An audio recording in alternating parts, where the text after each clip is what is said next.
I'm Karthik Subramanian. I'm heading the training and placement office at Vishwakarma Group of Institutes. It's based out of Pune, Maharashtra. So our college has been there since about 42 years, since the privatization of colleges began in the 1980s. Government permitted at that time. However, we are known especially for being very innovative in various ways. We were the first autonomous engineering college in Maharashtra way back in 2008. We have a very well set up internship program where our students intern with companies for minimum 6 months to 1 year in their final year engineering. And we have a large engineering graduate size passing out of our group of colleges. Our current intake is almost close to 4,000, 4,500 engineering students we admit in first year currently.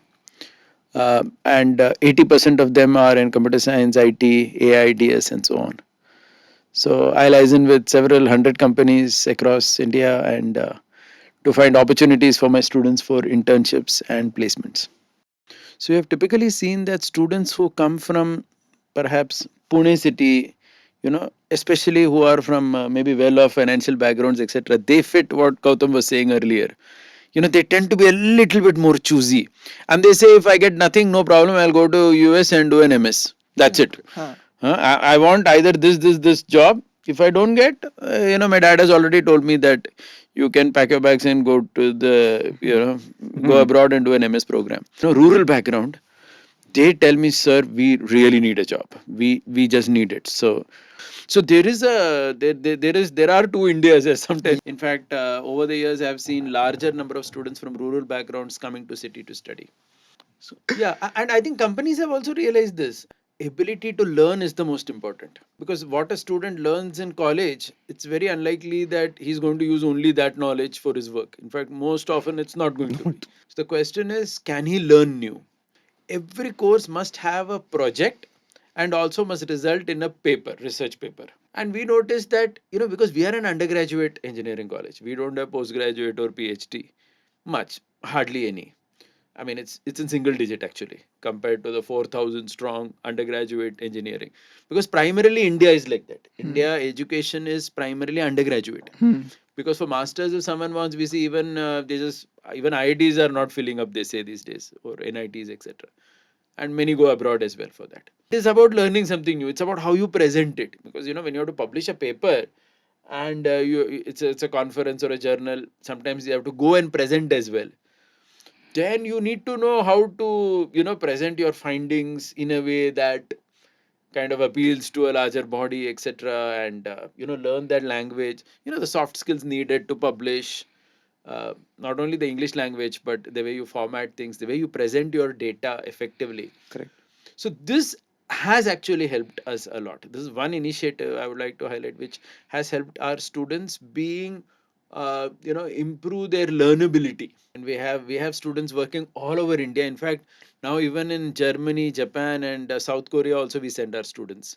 A teacher's mindset is, we think as teacher, we think that unless I teach the student in class, he's not going to learn. This is the mindset teachers have, because of which teachers don't want to let the student out. Correct. Hey, this guy can learn by himself also. You don't need to spoon feed each and everything into his mouth. As a teacher community, we have not let students free. This is something we debated a lot, because even in our college, when we came up with these initiatives, the first response of teachers was, oh, if we make them do projects, if we send them for internship for such a long time, we may not be able to teach them so much. Correct. And if we don't teach them so much, how are they going to grow? This mindset of the teacher hinders the student in progressing. Correct. Just let him out, give minimal input. So and club it with other things. So I think that, I mean, colleges have to come out of the teacher mindset. Yep. Thinking that we are the gods for our students. Students has become very important these days. When some students, it happens with them that when they go to some, like for example, some students believe that job means permanent job. They come from that background, especially from the rural. Yep. Setup. Now, when they come, they think that I need permanency. That's why they come with that demand. Background. Even such things we have to counsel them, mentor them, to ensure that they are actually ready to face the world the way it is, rather than imagining something. permanency that doesn't exist actually. We emphasize to all our students that when you go to any place, you do a 1 year internship, at least work there for 2 years. Don't try to leave too quickly, because like they say, na, rolling stone gathers no moss. In 6 months, if you leave, then you also don't learn anything, and nothing really happens on your resume unless you have worked for some substantial period, at least in a company. At the second year, third year engineering level, these projects which students do, they have credits. So that means they are evaluated. There are marks for it.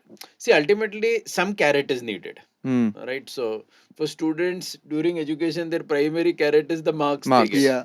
Because that will turn into their CGPA and so on. So that's one thing. But more importantly, these projects are again many of the industry projects that we get them students to do. There, the faculty is also involved. So that means the faculty basically is a point of contact to ensure that certain industry project has come and it is delivered. And sometimes what happens is that project is such that it spans multiple semesters. So the students may keep changing, but the faculty is the same. Yeah. See, some point of contact has to be there centrally. Who will take it? So what we have been doing is, like, every company will eyes in, depending on the area they want to work with a particular teacher who has those strengths. So that teacher will only take the projects from that industry, get it executed from successive batches of students, and keep doing it. So students will keep going, but the project life is a reason why nowadays across colleges you will find teachers getting involved. Because what has happened is, across India now, in all colleges, the uh, assessment for the teacher, appraisal, that's the right word, is primarily not so much based on what they teach. That's almost gone everywhere.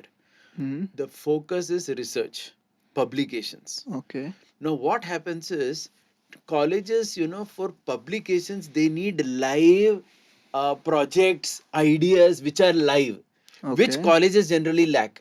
As in, because it's an academic environment. So they are in a college when they are taking machine learning. They are looking at it by and large theoretical, unless live ideas come up, and that's going to come from the industry. I believe increasingly, I mean, though I agree with Akshay that maybe with some places in the past you all may have had an experience like that, but increasingly I feel teachers will take it seriously, because they know that unless they get such live projects, their paper, research paper which they publish, based on using that, the idea, the research paper they publish will not have a very good merit. Correct. As in the impact factor of that and so on. And if that doesn't happen, their appraisal goes for a toss. And if their appraisal goes for a toss, their promotion